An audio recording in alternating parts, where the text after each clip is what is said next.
Come dicevo dianzi, la sua degenza in clinica si allungò e intanto, per l'aggravarsi della malattia, gli fu amputata anche la seconda gamba.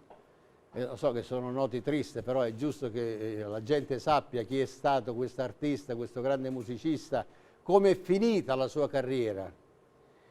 Lui si spense il 20 maggio del 1976, ci ha lasciato una grande eredità, 1 migliaio di canzoni che Napoli conserva nel cuore, nel Museo della Canzone, nella storia della canzone napoletana, nelle enciclopedie di De Mura e di Pietro Gargano. Comunque ci ha lasciato questo gran ricordo. Lasciò anche una canzone inedita che nessuno l'ha mai ascoltata, non è stata mai edita, e fu intitolata A Santa Maria del Faro, su versi di De Como. Questa canzone la scrisse e la musicò per omaggiare la Madonna del Faro ed è così omaggiando la chiesa di, esattamente, chiesetta di Mare Chiaro. Sapete che Mare Chiaro è una zona bellissima di Napoli, la famosa canzone che si parla della Finestrella, che poi ne parleremo la settimana prossima perché ci sarà la storia di Salvatore Di Giacomo, quindi non mancate a quest'altro appuntamento. Ai funerali che si svolsero nella chiesa di Piazza Trieste e Trento a Napoli, la chiesa degli artisti, che è la chiesa dove vanno tutte le persone importanti che hanno avuto un'appartenenza al mondo dello spettacolo. E pensate che per chi conosce Napoli, Piazza del Plebiscito, quella piazza era gremita di persone per omaggiare questo grande artista scomparso. Vi lascio immaginare una nota triste, ma un bel ricordo, perché all'uscita della chiesa la bara fu portata a spalla, ma da persone importanti, da 4 grandi artisti della nostra Napoli.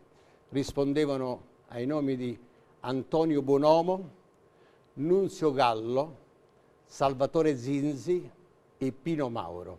I 4 portavano a spalla la bara, mentre un gruppo di posteggiatori, al suono di chitarre e mandolini, suonavano Nasera e Maggio. Ecco, io quindi soltanto presentando questo fatto ho rabbrividito, forse si vede, si nota anche dal mio volto. Allora, ultima canzone in programma. Lui era un tipo molto elegante, un tipo schiscì proprio, una persona che si voleva atteggiare. Aveva sempre il collo e i polsini della camicia inamidati, bello tosto, si dice a Napoli. E quindi lui vestiva alla moda e a Napoli era descritto come un manichino da mettere in vetrina. Pensate, quello che si presentava così per le strade, bello bello, e quindi la gente lo chiamava, sapete come? Un pimpera, perché a Napoli un pimpera è una persona che fa queste cose, che si veste così, tutto attizzato, diciamo, per sembrare bello alle persone. Ma poi, in effetti, era solo un ragazzo, un sempliciotto. Un pimpero, anno 1955, autori Luigi e Giuseppe Cioffi, la canta la signora Raffaella De Simone.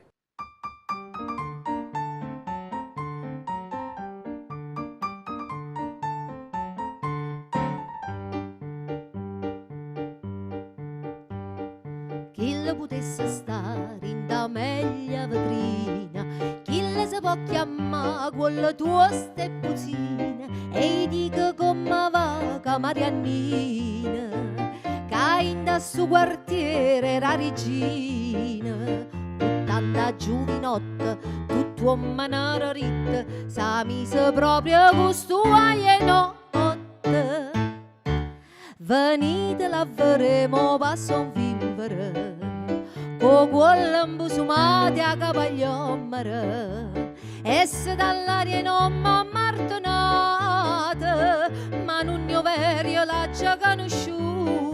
È un buono guagliona, veramente che buona, forse 3 volte buona, troppo buona perché la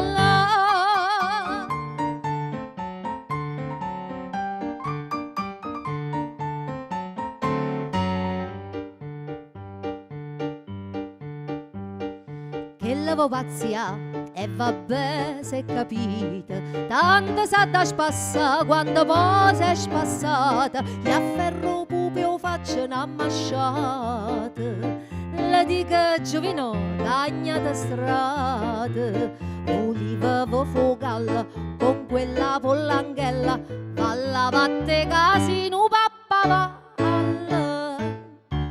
Venite la veremo, passo un vinfere, con quell'embusumati a capagliommere.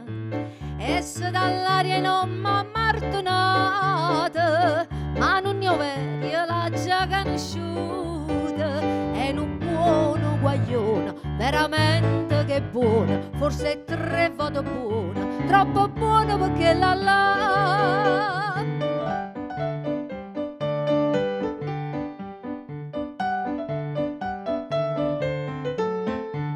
E se dall'aria non m'ha martonata, ma non ne ho veri l'ha già conosciuta. È un buono guaglione, veramente che buona, forse è 3 volte buona, troppo buona perché la la, troppo buona perché la